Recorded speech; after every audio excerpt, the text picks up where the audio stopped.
40 jours après Pâques, selon les indications de Luc en première lecture, Actes chapitre 1 verset 3, nous célébrons la solennité de l'Ascension du Seigneur.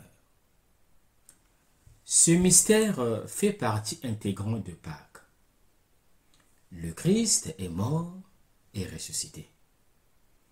Durant 40 jours, le Christ s'est manifesté aux disciples, donnant ainsi la preuve qu'il vit encore, comme le mentionnent les actes des apôtres. Que signifie donner la preuve? Donner la preuve de la résurrection signifie qu'après sa mort, Jésus vit encore. Il est en communion avec les disciples et il leur parle du royaume de Dieu. Les manifestations du ressuscité semblent avoir un caractère apologétique. Elles sont la preuve que Jésus a triomphé de la mort. Le Christ devient alors invisible comme Dieu est invisible. L'ascension en tant que fait historique et théologique est attestée par les lectures d'aujourd'hui. L'évangéliste Marc ne décrit pas l'épisode de l'ascension à proprement parler, mais il y fait allusion. Nous sommes dans le chapitre 16 de Marc. Et au verset 19, l'évangéliste écrit: Le Seigneur, après avoir parlé, fut enlevé au ciel et s'assit à la droite de Dieu. Le verset 19, selon les biblistes, est une note narrative sèche et rapide sur l'ascension de Jésus au ciel. Ce verset attribue la seigneurie divine à Jésus en tant que Messie royal aux côtés de Dieu. La perspective est celle d'une exaltation, d'une reconnaissance de l'œuvre salvatrice de Jésus-Christ. Cette seigneurie du ressuscité s'exprime dans l'exécution de l'envoi des anges dans le monde entier. L'ascension en tant que fait théologique est attestée par l'apôtre Paul.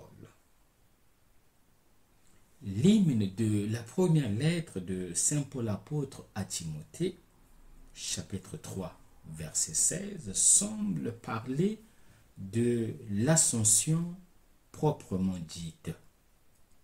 Paul écrit: Assurément, il est grand, le mystère de notre religion.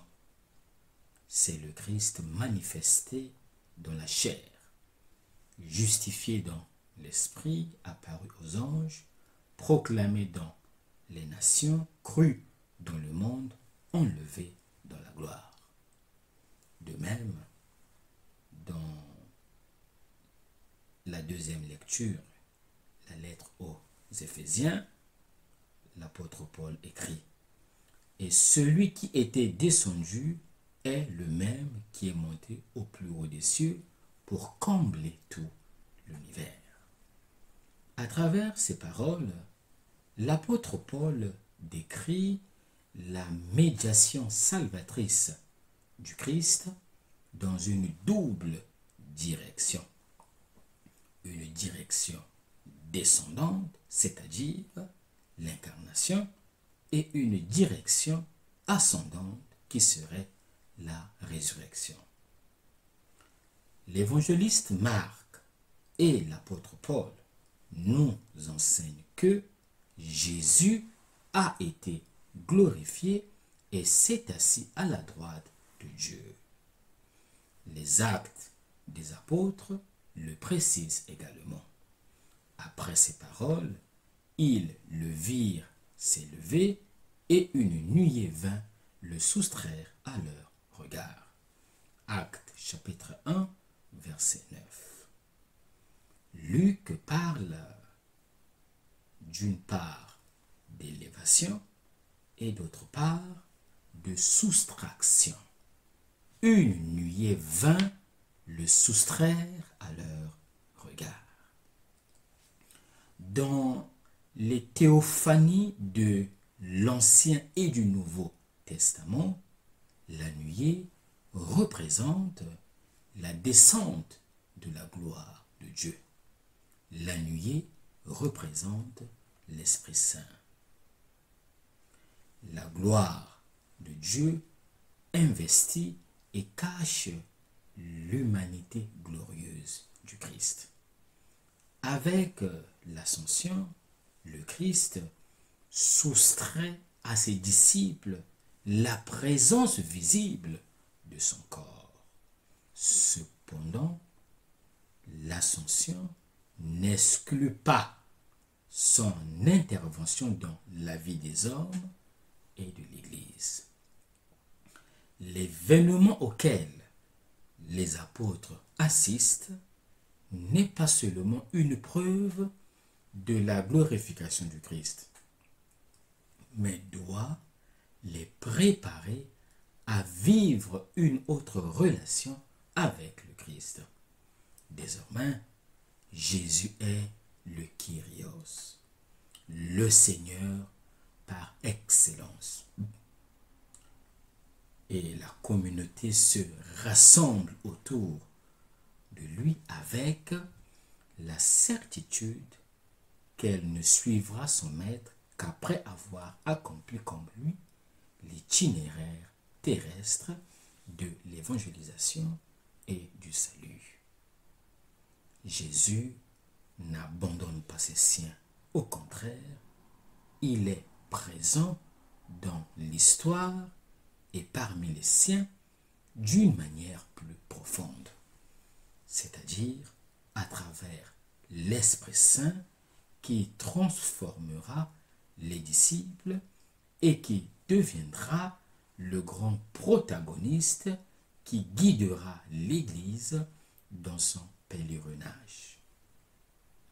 L'Esprit rend le Seigneur ressuscité présent au milieu de ceux qui se réunissent en son nom, garantissant ainsi la continuité entre Jésus et la communauté chrétienne. Quel est l'enseignement à retenir? Que faire après l'ascension? Quelle est la tâche du chrétien? Quelle est la tâche du disciple? Le disciple, après l'ascension du Christ, doit être le sacrement de sa présence. Le Christ s'est rendu invisible. Maintenant, il a besoin du témoignage des hommes pour que, à travers eux, il puisse encore parler et en quelque sorte se rendre visible au monde. Vous serez mes témoins, dit Jésus. Actes chapitre 1, verset 8. La communauté des disciples, à travers les paroles du Christ, reçoit une mission. Les disciples doivent prendre le relais. Les disciples doivent porter l'annonce de l'évangile au monde. La première tâche de l'Église et de chaque baptisé est de révéler au monde le visage de Dieu. Et le témoignage doit être porté jusqu'aux extrémités de la terre.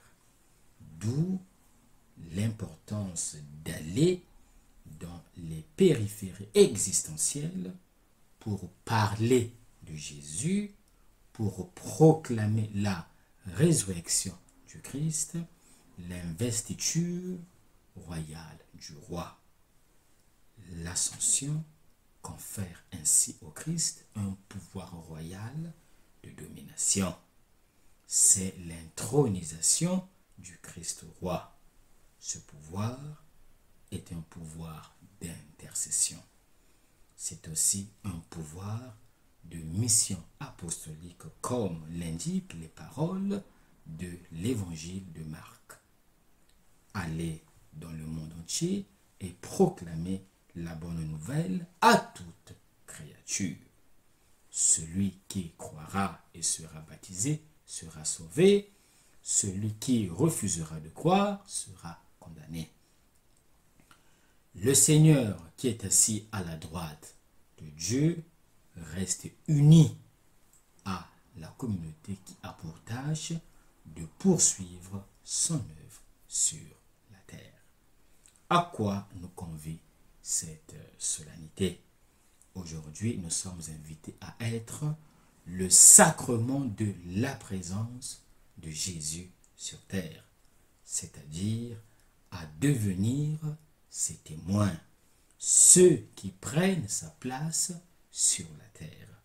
C'est l'engagement sacré de tout baptiser et la valeur de ce témoignage est contenue dans cette phrase. Vous serez mes témoins. Sommes-nous vraiment témoins du Christ? Quel est le contenu de notre témoignage? Que nous reste-t-il à faire? Il ne nous reste plus qu'à conjuguer aujourd'hui le verbe être. Que le Seigneur nous aide à être ses témoins. En tant que témoins, nous devons dire au monde que Jésus est amour. En tant que témoins, nous devons participer au mystère de la kénose de Jésus-Christ. L'Ascension nous introduit donc sur la scène du monde et de l'histoire. Bonne fête à tous et que Dieu vous bénisse.